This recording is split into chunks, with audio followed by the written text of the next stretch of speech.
We are reading Walt Disney's Snow White and the Seven Dwarves.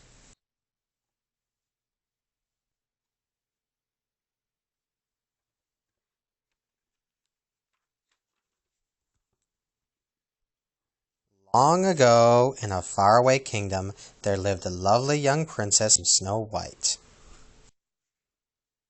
Her stepmother, the queen, was cruel and vain. She hated anyone whose beauty rivaled her own, and she watched her stepdaughter with angry, jealous eyes.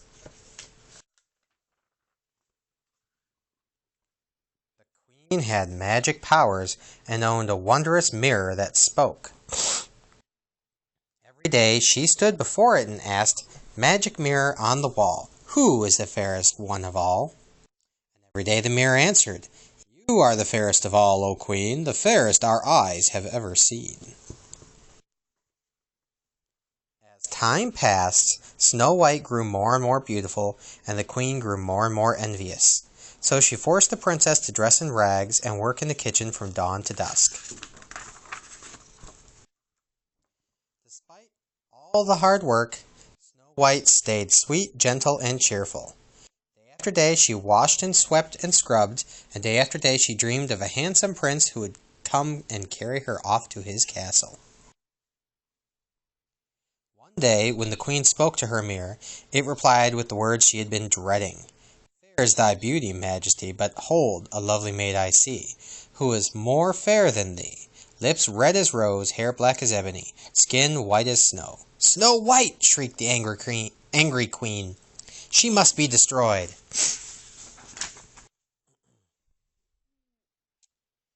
The queen sent for her huntsman. "Take Snow White deep into the forest," she said, "and there, my faithful one, kill her." The unhappy man begged the queen to be merciful, but she would not be persuaded. "Remember my magic powers," she warned. "Obey me, or your family will suffer."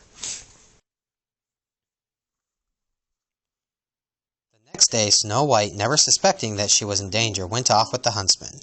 When they were deep in the woods, the huntsman drew his knife. Then suddenly he fell to his knees.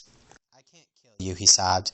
"Forgive me, sweet princess. It was the queen who ordered this wicked deed." "The queen!" gasped Snow White. "She's mad with jealousy," said the huntsman. "She'll stop at nothing to destroy you. Quick! Run away and don't come back. I'll lie to the queen. Now, go! Run! Save yourself!" Frightened, Snow White fled through the woods. Tangled branches tore at her clothes. Sharp twigs scratched her arms and legs. Strange eyes stared from danger lurked everywhere. Snow White ran on and on.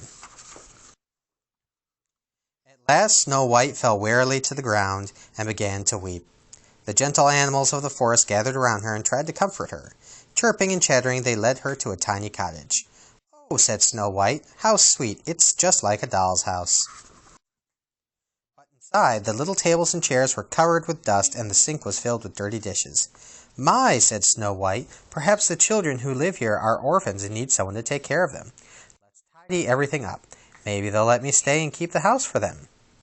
And the animals all helped, and soon the place was spick and span. Apparently the queen putting her to work all those years paid off. Meanwhile, the seven dwarves who lived in the cottage were starting home from the mine where they worked. On their way, they sang, "Hi ho, hi ho, it's home from work we go." The dwarves were amazed to find their house so neat and clean. They were even more amazed when they tiptoed upstairs and saw Snow White. A sleeping girl," said the dwarf called Doc. "She's purty," said the one named Sneezy. "Beautiful," sighed Bashful. "Bah," said Grumpy. "She's going to be trouble. Mark my words." Snow White woke up with a start. "Why, you're not children," she said when she saw the dwarves. "You're little men." The dwarves gathered around her. "I read your names on the bed," said Snow White. "Let me guess who you are. You must be Doc, and you must be Bashful. Then there's Sneezy and Sleepy and Happy and Dopey, and you must be Grumpy." When Snow White told the dwarves of the queen's plan to kill her, they decided that she should stay with them. "We're asking for trouble," huffed Grumpy. "But we can't let her be caught by that wicked queen," said Doc. The others agreed. That At night, after supper, they all sang and danced and made merry music. Bashful played the concertina, Happy played the drum, Sleepy tooted the horn, Grumpy played the organ. Dopey didn't know how to sing or play a tune, but he was very good at wiggling his ears. Snow White loved her new friends, and she felt safe at last.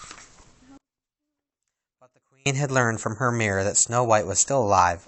"This time," she hissed, "I'll finish her." With a magic spell, she turned herself into an old peddler woman.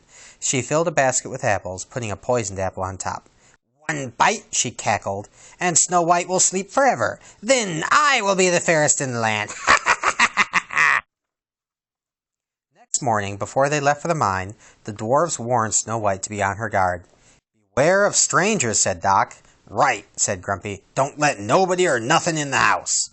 "Oh, Grumpy," said Snow White, "you do care. I'll be careful, I promise." She kissed him and the others goodbye, and the dwarves went cheerfully off to work.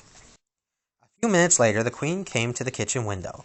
"Baking apples, dearie?" she asked. "It's apple pies the men love. Here, taste one of these." She held the poisoned apple out to Snow White. Snow White remembered the dwarf's warning. "But what harm can a poor old woman do?" she thought.